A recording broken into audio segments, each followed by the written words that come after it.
Bonjour à tous, Myriam avec vous pour une bulle de sagesse avec les aventures d'Amélie, une grande voyageuse de l'imaginaire.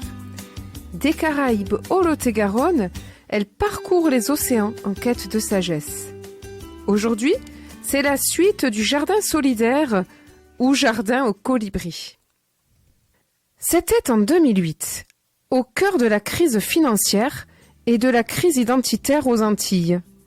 Les denrées manquent, les barrages et les grèves sévissent.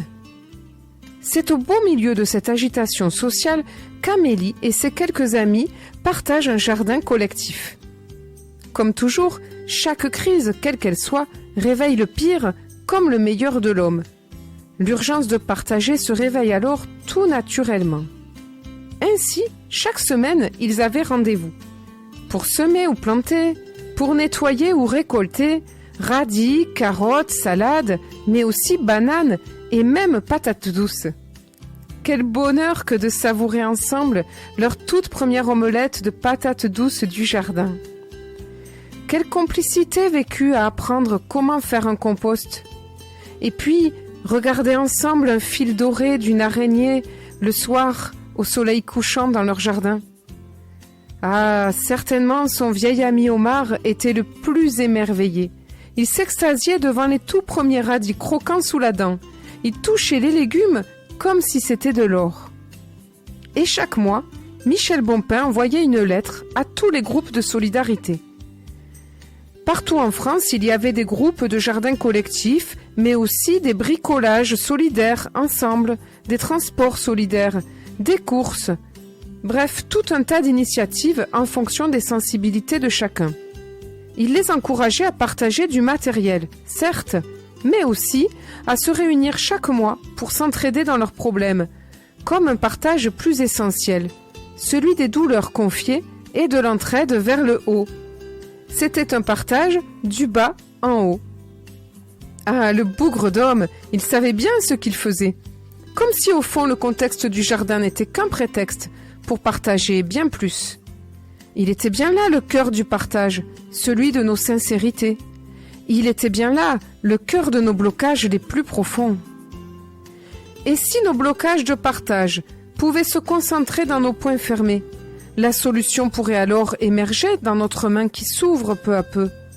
N'est-ce pas un enseignement central de César, passer du point fermé de colère à la main qui s'ouvre de tendresse? On pourrait en appliquer à l'infini toutes les subtilités. Dans ce cas précis, il s'agissait de trouver à chaque perte extérieure ce que chacun pourrait gagner intérieurement. À chaque point fermé symbolisant notre refus de partager, trouver la main ouverte qui donne autrement. Oui, mais voilà, Amélie était face à son blocage principal, celui de confier ses difficultés, de dévoiler un peu plus ses failles. Et elle était bien obligée de jouer le jeu, condition de ce partage, puisque c'est elle qui organisait ce groupe. Au fil des réunions, elle ressentit un certain déséquilibre. Elle était la seule à se confier et à demander de l'aide. Et son ami Omar, quant à lui, était le seul à répondre, sans jamais demander. Les autres, ils restaient silencieux, ou riaient sous cape, ce qui la désorientait. Elle confia sa difficulté à Françoise, la vieille amie de Michel, aux yeux malicieux, qui accompagnait son chemin, assise après assise. « Ma chère amie, lui répondit-elle, tu ne peux pas obliger tes amis à demander de l'aide s'ils n'en ont pas envie. Dans la solidarité, il y a une règle essentielle. On ne donne qu'à celui qui demande. Mais surtout, on respecte celui qui ne veut pas être aidé. C'est son droit. Mais quelle est ta douleur, à toi, pour en souffrir? Quelle petite fille vas-tu rencontrer au fond de toi? Quand tu l'auras rencontrée, prends-la dans tes bras et console-la. Alors, peut-être, tu pourras confier cette douleur-là à tes amis en toute transparence et sans rien attendre en retour. » Amélie chercha quelle était cette douleur et elle fit la route jusqu'à la petite fille de son histoire et lui parla. Elle vit surtout sa propre responsabilité. Comment elle s'y prend, si maladroitement pour demander de l'aide, par obligation au fond, pour qu'il réagisse et non par vrai besoin. Et combien ça l'arrange au fond, tant elle redoute de ne pas savoir quoi leur répondre. elle qui n'a jamais rien à dire. À la réunion suivante, elle put confier tranquillement ce qui la tracassait. Par sa sincérité, elle attira même quelques confidences. Omar l'émut vraiment, en confiant soudain sa misère. Il jouait au sage qui sait tout, tant il souffrait de si peu savoir, lui qui avait arrêté ses études avant le bac. Cette confidence le rendit soudain si humble, si vrai. Magnifique soirée où les cœurs furent renversés. Une autre fois, Amélie fut vraiment agacée par le sans-gêne d'Eddie. Il s'allongeait comme un pacha sur son canapé. Et pire, mettait ses pieds sur la table. Non mais quel toupet! Minuscule douleur, direz-vous. Mais pas pour Michel Bonpin. Rappelez-vous la toute première histoire d'Amélie. Un vrai chemin se construit non pas avec des grands exploits, seulement avec des toutes petites douleurs à transformer.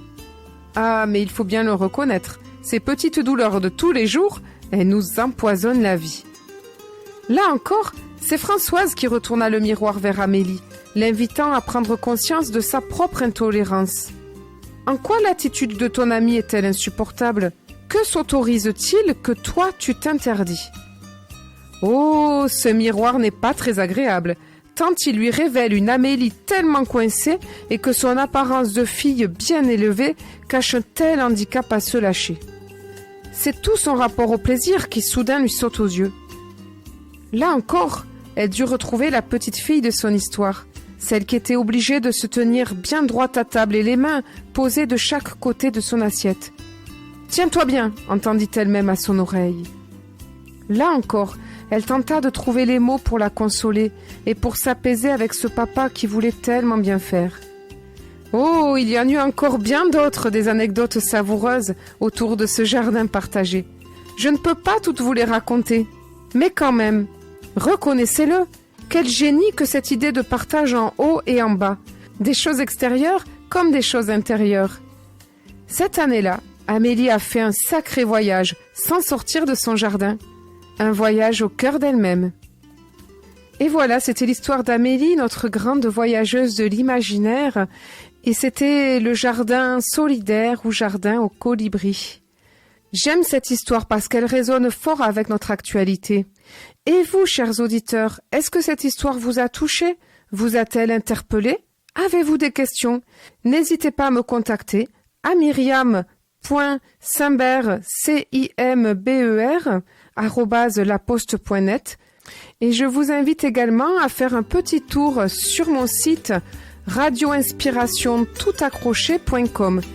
Vous y trouverez toutes mes émissions, toutes mes activités d'apéro lecture inspirée, et je serai ravie de vous rencontrer. Cette émission est diffusée sur Radio Bulle le jeudi à 20h et la semaine suivante sur Radio Bastide le mercredi à 12h. À la semaine prochaine dans ma bulle de sagesse. Belle semaine à tous!